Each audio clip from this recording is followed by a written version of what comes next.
Les Dissociés, ça fait presque un mois maintenant, que c'est en ligne, en tout cas sur YouTube. Concert de louanges ininterrompu et mérité. Vous, à votre niveau, de quoi est-ce que vous êtes le plus fier? Moi, ce que je dis tout le temps, c'est que, et qui est vrai, c'est que je suis fier qu'il existe. C'est ça le plus taré pour moi, c'est d'avoir réussi à le faire avec une bande de tarés qui étaient aussi fous que nous et qui nous ont suivis sur ce projet. Et en plus, maintenant, les gens ont l'air de l'apprécier, donc on est aux anges. Vous, à votre niveau, vous avez eu des gens quand même qui vous ont fait des critiques négatives? Je pense qu'on déteste plus notre film et les défauts de notre film que les gens qui disent « Ah, ça c'était moyen ». Nous, on est « Oui, c'était très moyen et désolé ». On avait tellement été sincères dans la démarche, on a tellement tout donné, jusqu'à 0,1 dernier % de batterie qu'on avait dans le corps humain, tu vois, que du coup, si le mec dit c'est pas bien, tu fais ouais, on a fait au mieux en fait. Donc les plus gros défauts qui nous faisaient vraiment mal au montage, on a essayé de les corriger au montage. On a passé vraiment beaucoup de temps, on a pleuré beaucoup de larmes pendant la post-production à se dire ah ça marche pas du tout, comment on fait, et des fois des choses en plus qu'on savait à l'écriture mais on a écrit tellement rapidement et on se disait ça marchera pas, on verra plus tard, et en effet on a dû voir plus tard. Le personnage de Magali, c'est juste un personnage comique énorme. Juste à le regarder, tu rigoles parce que juste son existence est drôle. Comment est-ce que vous avez eu l'idée de ce personnage-là? On avait ce personnage en tête depuis le tout début, il s'appelait Magali depuis le tout début, parce que depuis cette première après-midi, cette première journée où on a eu l'idée du film et donc le personnage avec, quoi. Donc c'est vraiment, les personnages de Lily et Ben ont changé de nom d'ailleurs beaucoup de fois, et sont arrivés après, on a greffé ça à l'histoire parce qu'on voulait jouer tous les trois dedans, etc. Mais Magali c'était vraiment... C'était central, ouais. C'était très central, ouais.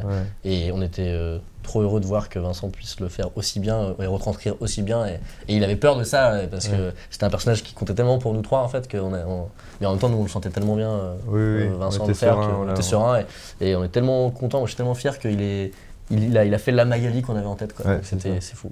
J'ai vu le film 4 fois. À la 3e fois, j'ai autant rigolé, mais je me suis dit peut-être qu'il y a autre chose que juste rigoler. J'ai vu une espèce de message, vous allez me dire si c'est juste de la branlette ou c'est...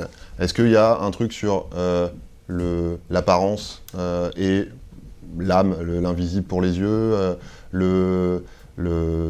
je sais pas, les transgenres, c'est quelque chose qui vous a animé à un moment ou à un autre ou... D'abord, on avait le concept, un monde où on peut faire ci, un monde techniquement qui va être marrant à faire, à jouer, etc.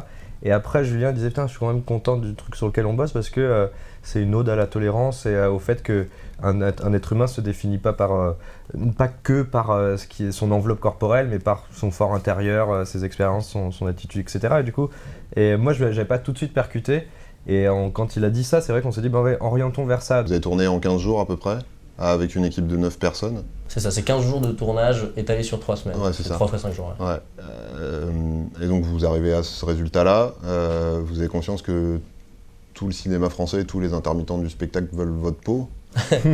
Ouais, mais ils dorment plus que nous. Donc, ils arrivent à avoir une vie de famille. Oui, c'est ça. Donc on ne veut pas véhiculer le message de genre regardez ces petits jeunes, ça faire un film pour 150 000 € et tournable en 3 semaines. Non, pas vraiment en fait, on n'avait pas le choix. Mais en revanche, ce qui était intéressant d'essayer de prouver au monde, c'était que grâce à la démocratisation des outils, notamment des caméras, etc., de Internet, aussi donc de la diffusion, tu pouvais montrer que tu pouvais faire un film de chez toi quasiment en fait, entre potes, quoi. Après on veut pas avoir la prétention d'être les premiers à avoir fait une forme longue sur Internet diffusée gratuitement avec un petit budget, parce que des trucs comme Le Visiteur du Futur, La Théorie des Balls, le film de Benzaï ou des trucs comme ça, il y a déjà des formes longues qui existent, mais nous on s'est dit viens on participe au fait qu'on en veut plus, si on en fait plus peut-être que les gens voudront plus et que des producteurs se motiveront pour en faire plus, parce que on adore les sketchs sur Internet, on adore se filer les sketchs. Il y a une question à laquelle vous n'avez pas répondu. Est-ce que vous pouvez lancer l'extrait? Il y a play en haut à droite là, c'est ça? Ouais. D'accord. Ok, pourquoi je suis le seul en slip? Ça paraît toujours. Donc pourquoi? Alors pourquoi Adrien Méniel le seul en slip ou pourquoi le banquier est le seul en slip? Les deux, qui en est fait. un agent immobilier finalement. Pourquoi l'agent À l'origine immobilier? c'était un banquier. C'est qu'on savait que le tournage allait être très stressant et qu'on s'est dit rajoutons-nous des petits nounours, des petites joies, et avoir Adrien en slip c'est une source de bonheur et ça déclenche de l'oxytocine. C'est genre il est nu et je l'aime, et du coup ça nous a beaucoup détendu dans un tournage stressant.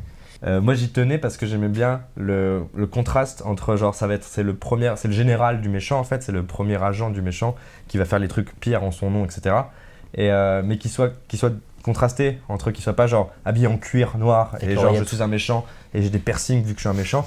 Et genre conséquemment qui soit contrasté avec genre il est ridicule, mais une fois que t'arrives 3 fois, après en fait tu fais putain mais quand même il fait quand même un peu flipper quoi. Donc c'était l'envie quoi. Maintenant, pour les 3 dernières questions, on va faire les questions swap. D'accord, je réponds à la place de Raph. C'est-à-dire que je pose les questions à Raph et c'est Raph qui me répond. Donc faut le taper avant. C'est Raph qui me répond mais dans ton corps et sans vous mettre d'accord. Ok. Et sans nous mettre d'accord, on peut se parler. On peut se parler. Il faut que je prenne l'accent breton. Non, on va t'épargner ça. Vas-y on swap. Attention, on va commencer à se vanner. Allez. À tout de suite Julien. Ok Raph. Donc la première question, la première question elle est pour Raph. Comment il fait avec ses cheveux? Quoi? Comment tu penses qu'il fait avec ses cheveux? Non, mais c'est pas le moment là, Lily. Ah t'es tellement dans la merde mon gars. Alors comment tu fais avec tes cheveux? C'est vrai que j'ai toujours voulu savoir Julien. T'as toujours voulu savoir? Putain ta mère, je suis tellement nul à ce jeu. La réponse elle est dans le 2, dans les dissociés 2. Ouais. Julien, Oui. Dans le film, quand tu swaps, tu pètes. Oui. C'est forcément une idée de toi. D'où ça devient cette obsession pour les paix? C'est une vraie idée de moi, de Julien Josselin, moi. C'est une vraie idée de... Oui, si. Non. Non. Il y a notamment Don, c'est Don oui, du YouTube Space qui m'a dit mais du coup quand Ben swap avec la mouche, du coup il y a une mouche qui pète. Ouais. Et du coup il dit est-ce que c'est référence à un Chabar? Il a fait mais oui bien sûr. Bien sûr. Tout est calculé. Et qu'est-ce qu'on m'a dit un autre truc sur les paix? Quand il baise en swappant, ça doit louffer de ouf. Ouais, il doit péter. À chaque swap, ça pète. Ça pète de ouf. Ouais. C'est pas si glam que ça, cette scène. Ouais, c'est vrai. C'est peut-être pour ça qu'il crie. Avoue que c'est toi qui as insisté pour que ton personnage ait une tub énorme. Bien sûr, non, mais attends, moi je suis scénariste avec les gars, donc forcément je m'écris une grosse bite bien sûr. Il nous l'impose en fait. Raph J'ai nous a imposé. vraiment dit les gars, je vous vire. J'ai Je imposé. fais en sorte que vous ayez plus de. Plus précisément, de vous j'ai dit pourrir. les gars, j'ai un complexe sur la taille de mon sexe, j'aimerais bien essayer de contrecarrer ça dans un film, si je peux, voilà. D'ailleurs, je fais une petite parenthèse, mais parce que je pensais à ça l'autre jour. Les gens ils nous disent souvent qu'on fait de l'humour pipi-caca, on fait jamais de vannes sur le pipi, on fait jamais de vannes sur le caca.